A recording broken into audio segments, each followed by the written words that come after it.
démocratique du Congo Namanduki, ici chez nous, en RDC. Et quelque chose grave, Azali le seul, Oyateka Kamanduki au niveau de l'Afrique. Il vient aussi de tourner le dos au sanguinaire Paul Kagame. Pour commencer maintenant, Banamboka Congo, Constant Mutamba, n'a vendre et soukeni bango wapi. Fatia boyi ba makambo masolo wana wo Mutamba wo boyi fatia boyi alobi makambo wana ezali complot monté kuna na Kigali. Banamboka Congo. Tolobaki, est-ce que vous savez, ministre ya Congo ya justice, bazo autorisé poursuite na ye, na Rwanda fête ezo salema. C'est le ministre des Affaires étrangères rwandais, oyo sala fête. Un complot conçu au Rwanda. Complot n'est pas conçu au Rwanda, je vais continuer dans le but que vous avez déjà ébélé, vous osez là. L'oba accord, accord. J'ai l'accord avec moi. Je vous ai toujours dit que je suis le communicateur de la République. Avant que les autres le disent, je vous l'apporte chez vous, dans vos maisons, dans vos bureaux, dans vos véhicules, aux en transport, aux awat. Joabik Koma, accord Rezali Ao. Félicitations à Tshisekedi, félicitations à Kayikwamba, félicitations au gouvernement. Banamboka Congo. Nabeta nous c'était. Le Kanyingi du King vieux caméléon. Le réseau qui a été recruté. Le vieux caméléon était dans le pouvoir législatif. Les traîtres de vendre ces magistrats où ya sombi ba villa, Mutambaye ko conseil na ba villa ya sombaki na niveau ya Belgique. Nous avons tous les éléments. Il y a villa où ya sombaki na Belgique. Tata mo konja école. Ces magistrats méritent d'être envoyés na retraite anticipée. Oh yoba kosala Mutamba, bazali kota la Mutamba te. Nasima Mutamba, c'est vous qui êtes visé. Monsieur le Président de la République, tala le traître que vous avez donné l'Assemblée nationale. Tala Makambu, le Kaningi du King Caméléon, a sali l'Assemblée nationale. Le même système qu'il a utilisé na Sud Kivu, na Kabamba, na Katana, na Kabare, na Walikale, na Walungu, pour faire tomber ces villages.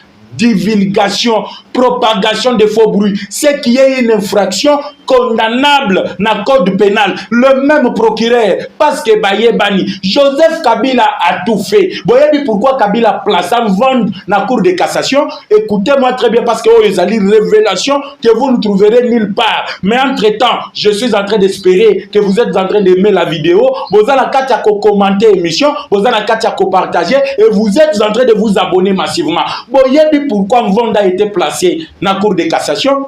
Joseph Kabila Yebati. Que Mvonda Zali corrompu. Un procureur qui fait la honte de la magistrature. Ndekolobi, un procureur qui fait la honte de la magistrature. Oui, monsieur, je confirme. Mvonda Bozali, comme on a Laurent Désiré Kabila Benganaï. A Benga Bango, conglomérat des aventuriers. Chassé dans la magistrature. Bayimboka Congo.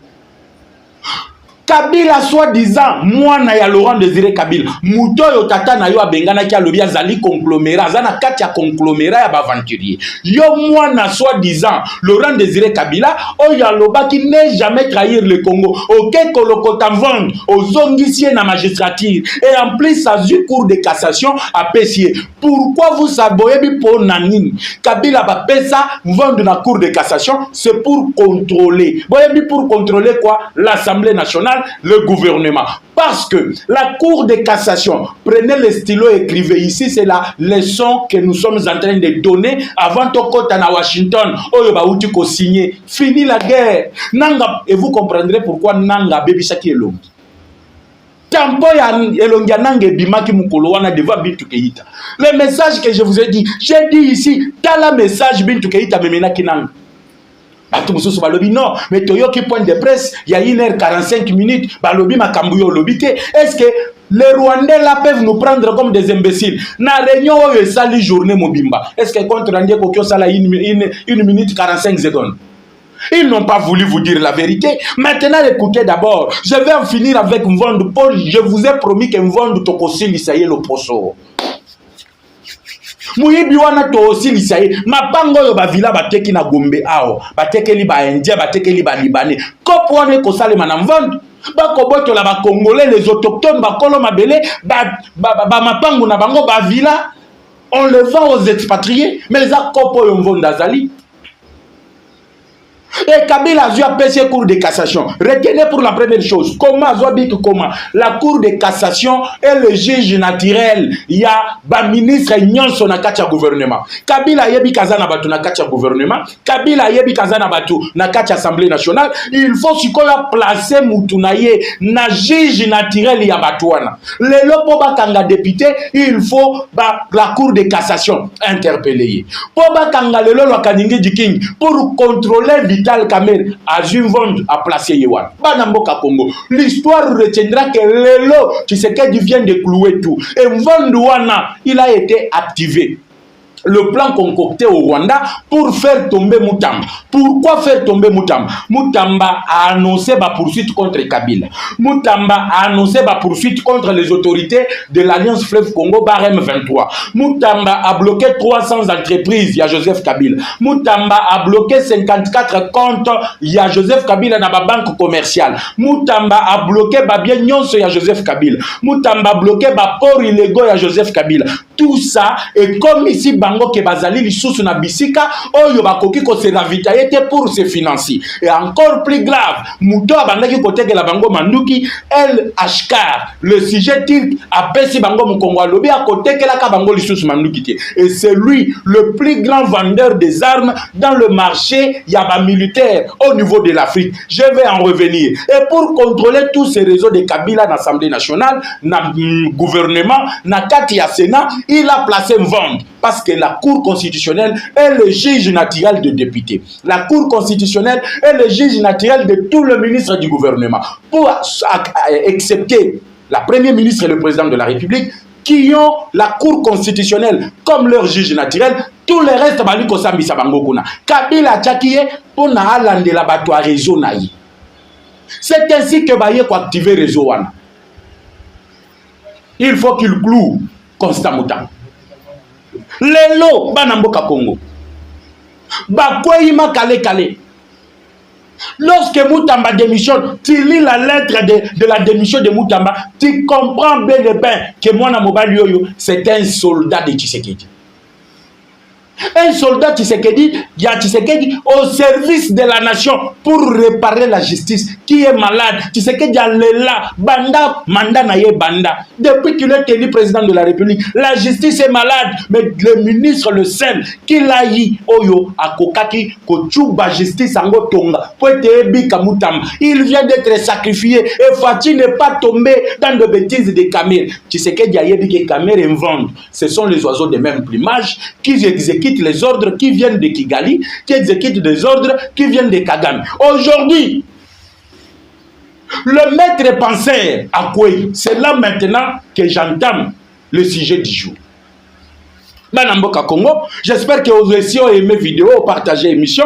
Pepe Sangaï Mutuna, le vieux caméléon lo kaningiji. Akoya to akoyati. L'homme a été bloqué, le passeport diplomatique bloqué, la DGM l'a notifié de ne plus quitter la ville de Kinshasa. Mais toyebi comment ça se passe? Na DGM, na Batouana, nyonso bazali eloko moko. Tokozala na bango lisu likolo ya lisu, mobilisation totale le jour où bakolobake, bakozala na Mutamba, na cour de cassation pour na instruction ya dossier, nous serons là pour mobiliser et dire en vente que les Congolais ne sont pas contents de ce que tu es en train de faire. Car la justice est le rendue au nom du peuple et exécutée au nom du chef de l'État. Bayimboka Congo. Washington vient de clouer M. Paul Kagame.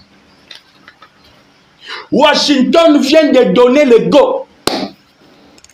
Et Sengote Banamboka Congo. Nalobaki il y a 48 heures. Je vous ai dit, la délégation du gouvernement congolais, les experts, Baouti Kokoma na Washington. Experts Bakomi na Washington, Bakei Kosalanini, communicateur de la République, prenez votre stylo et écrivez. C'est que tout le monde attendait Bayimboka babandaki kozela yango yeyo bana mboka Congo. Yango yeyo zwa émission partagée tindela baninga o bazana nous connecter benga moninga oyo azalina nous connecter yebiseye yaka communicateur de la République est là. Il est en train de décortiquer point par point. Il y a accord signé. J'ai l'accord avec moi. Bayimboka Congo, je vous le montre. J'ai l'accord avec moi ici. Qu'est-ce qui est dit dans l'accord? Washington, merci beaucoup à Donald Trump. Merci à Fati. Merci à Kai Kwamba Wagner. Nous avons triomphé de Kagame. Avant Nabanda, je vais rappeler quelque chose. Fatia Yebisaki Tango a commis le pouvoir na Kagame Yebisie. Nous sommes appelés à vivre comme des voisins éternels. Personne n'a le droit d'enlever le Rwanda là où il est. Et personne n'a le droit d'enlever le Congo là où il est. Donc nous sommes appelés à vivre comme des voisins éternels. Plus question d'agresser l'ami, de tuer, de voler. Il faut qu'il y ait une porte à monnaie, de négocier. Tu sais que Dieu est allé plus loin pour dire, toi comme même à un niveau il y a 50-50. Kagame na mutu makasi na ye.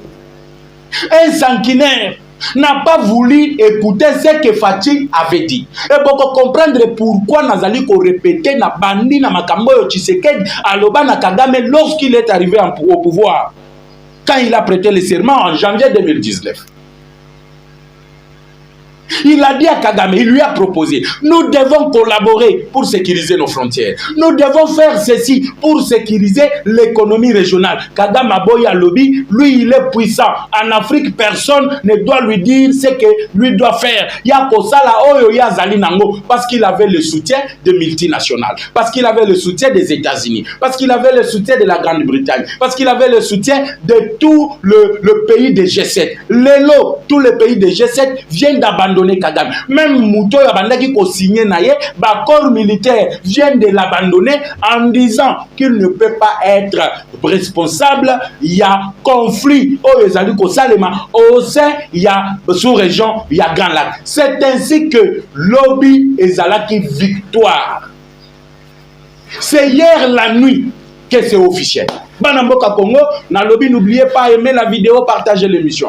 Commenter le kaningi diking azalato azalati parce que pour nangai azamuto azali ko mériter penza ba kangaye libanga munene na kingo ba kende ko bakaye na mai un traître pas comme tous les autres, les traîtres jamais connus. Nazo pe sa raison na Etienne Tshisekedi ya lobaki à part bonjour et bimakana munoko naye bo solo mususu et bimakate. Juste le bonjour qu'il vous dit en vous tenant la main. Kamere ndenge bozali boy. Bana mboka Congo, permettez-moi d'abord avant encore na sujet ya liboso ya poids liboso ya accord. Kamere azali serpent ancien. Boyebi nyoko ya luki liwa. Nyoko yo akosi Ève. Poete pasi ekoma na mokili. Nyoko yo akosi Ève. Poete liwa ekoma na mokili. Il s'est réincarné en Vital Kamerhe. Et Vital Kamerhe, c'est tout le malheur. Oh, les alliés kokoma na Congo. Vital Kamerhe, c'est l'infiltration qui est au Congo. Vital Kamerhe, c'est le brassage qui est au Congo. Et je vais frapper encore Kamerhe bien. Lorsque je vais vous parler de l'intégration conditionnelle qui est le 5e point de l'accord. Oh, yo to signé lobby, Boutou, Donald Trump à lobby et Koume la dissouté. Bon signé. Zoasiko Yobik, la première des parties. 1. Respect à l'intégrité et à territoire national. Bayebisi Kagame Nengo Zaboye, désormais, à 1 centimètre à Congo Koko Talisouté. Et si à 1 centimètre à Congo Koko Talisouté. Voilà, ici, c'est la chaîne de père et de mère. Tolobina Lingala Yaba Tata Naba Mam.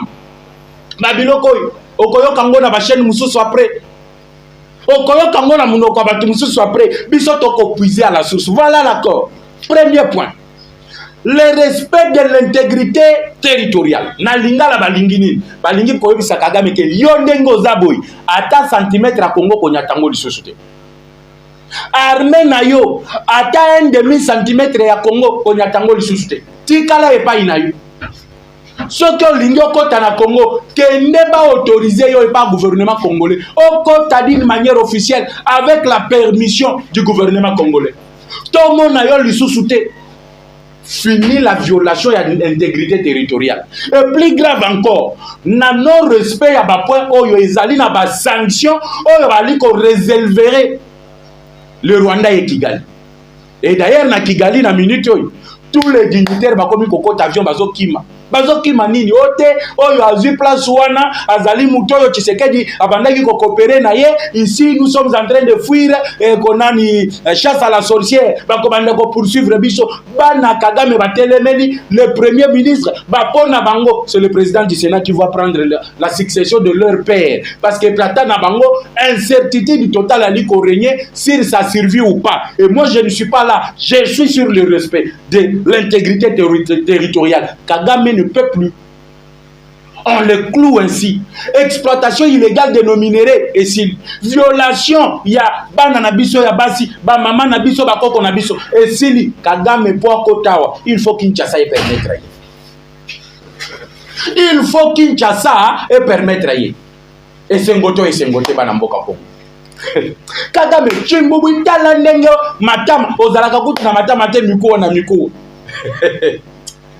Tokobo mayo Kagame, tokobo mayo na tension. Tokobo mayo na tension. Okokufa pour la deuxième fois. Deuxième point. Na lobi Zwabik comment? Zwabik comment?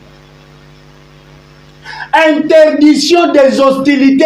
Donc, l'Issasiebeta, l'Issoussouté partout, sur tout le territoire, partout. L'Issasiebeta, Banamboka Congo, mes frères de Goma, Bukavu, Rutshuru, Walikale, Bandekonanga, Bazalina, Walungu, Bandekonanga, Bazana, territoire à Kabal, Bayebisi Kagame, à partir, il y a le 27, Toyoka, l'Issasiebeta, l'Issoussouté. Ça, ce sont les deux équipes, deux experts qui ont paraffé les tests de l'accord. Accord Wango, on va co-signer par Fatina Kagame. Soka ko se quoi na li fait le place azali kozika na moto akoya ko signer et talibi sote soki premier ministre a okendo signer et talibi sote mais bayebisi Kagame tolo kalisosu lisasi betate. Et il y a des sanctions qui sont réservées à ça. La paix est en train de revenir Samandu qui du côté congolais. La sagesse Mutoyo Kagame abefinga ki idiot. Au moins ndenga cloué Kagame. Mutoyo Kagame alobaki l'idiot. Ban Fayulu balobi elilingi ya pamba un pantin. Il n'a pas du pouvoir. Tala le londenga zali ko cloué bang. Je suis dans la joie quand je lis cet accord. Bayimboka, je suis en train de vous expliquer. Interdiction. Donc, quand on dit interdiction, ça vient du verbe interdire. Donc, bapekisi. Et ceux qui ont violé, parce que kopekisi zali mobeko batier. Ceux qui ont violé yango, il y a des sanctions qui sont réservées. Les sanctions, c'est quoi? C'est là que les choses deviennent intéressantes. Je vous avais dit que Elon Musk, Oyo Azali, le bras droit de Donald Trump, a outaki kozwa espace aérien congolais sous couverture de la société naye wali kobenga Starlink. Et la prise de l'espace aérien congolais permettait aux satellites américains et aux services de secrets américains de suivre à la loupe tout ce qui se passe sur le territoire national. C'est là qui a permis à ce que plusieurs drones de l'AFC Alliance M23, c'est ce qui a permis que voir même Tozali Kobenga Banamboka Congo, le contrôle de l'espace aérien, le système aérien rwandais a été détruit.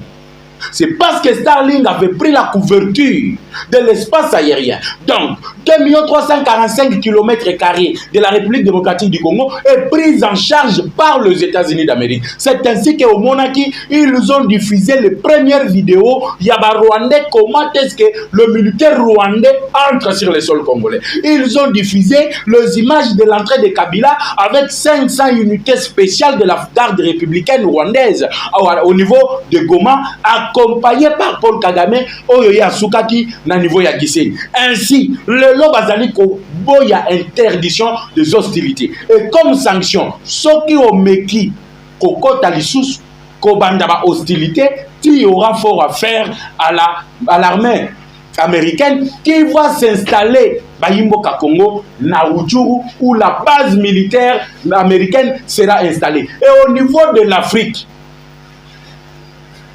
la plus grande base militaire américaine sera installée au Congo. Et le Congo sera l'arrière-base. Parce que Batoyo Bazebina Noute, Nali Kotinda Binobo Kenda face à IGF. vous allez voir qu'il y a une nouvelle ambassade, il y a les États-Unis, il y a les Kotongamakona. Et de là, Banamboka Congo, il y a tout le service secret. Donc, le service non soit sécurité aux États-Unis, ils allaient installer Kuna. Et là, je vais encore revenir. Troisième point, le désarmement. Et l'Ignolo Banin, Kagame Longola Batunayo, Longola ba munitions na yo, Longola ba matériel na yo, Longola ba drone na yo, Zonga au Rwanda, Tika Congo, ezala na problème ya ba Congolais bango moko. Les retraits de troupes rwandaises. Les mêmes conditions que Tshisekedi posé na niveau ya Luanda.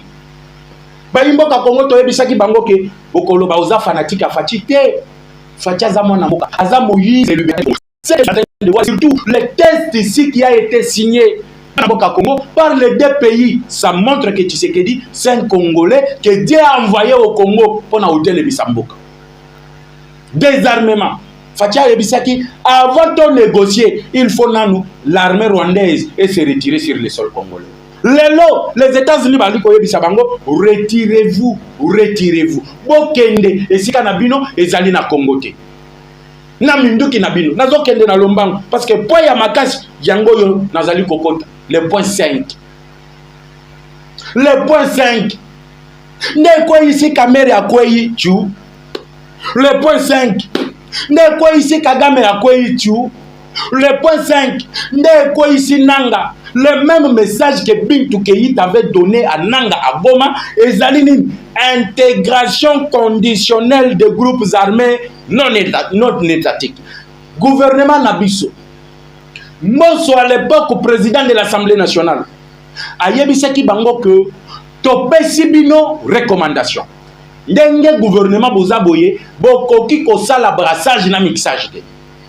Tangu caméléon vieux caméléon oyo boyebi kabase le koye na mai aye ya koloba non il faut pas changer recommandation wana il faut changer ça il faut autoriser que le gouvernement accepte le brassage et mixage Fatia lobby brassage et mixage ezali ligne rouge oyo tokoki ko franchir te il le dit à Luanda Kagame kimaki Luanda pourquoi parce que balobaki brassage et mixage kozala te mais lelo c'est les États-Unis et lobby boy intégration conditionnelle de groupes armés. Donc M23 et Koi. Le même message a été amené par Bintou Keïta et pas Yanang.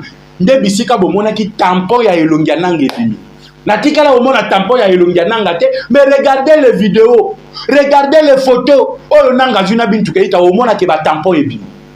Abandeki opakola Caroline Tineti Kabun. Toyebite bana mboka Congo. Tension donc message kaka ba pesa ki ezikisi Elongi ba tampon et fini. Le message, c'est quoi? Vous devez déposer les armes, les Rwandais doivent rentrer chez eux, vous serez à Kinshasa pour un dialogue inclusif entre Congolais, mais les gens doivent payer de leurs crimes. Makambo bango basali, il faut pas payer yango. Nde awa basali ko préciser intégration conditionnelle. Et loko Kagame aboyela ki ko kende ko signer na Luanda.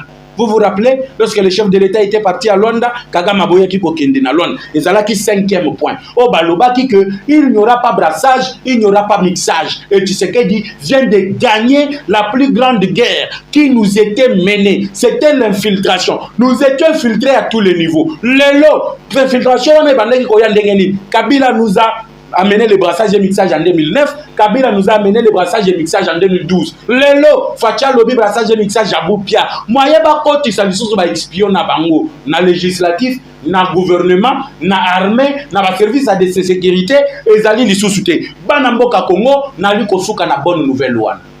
Les autres points, je vais en parler à 17h.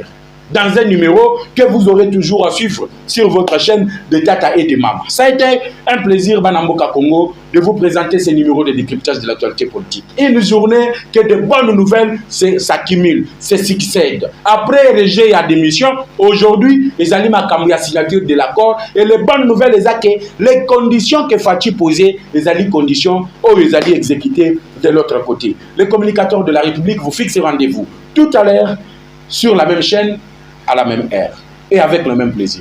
Ciao.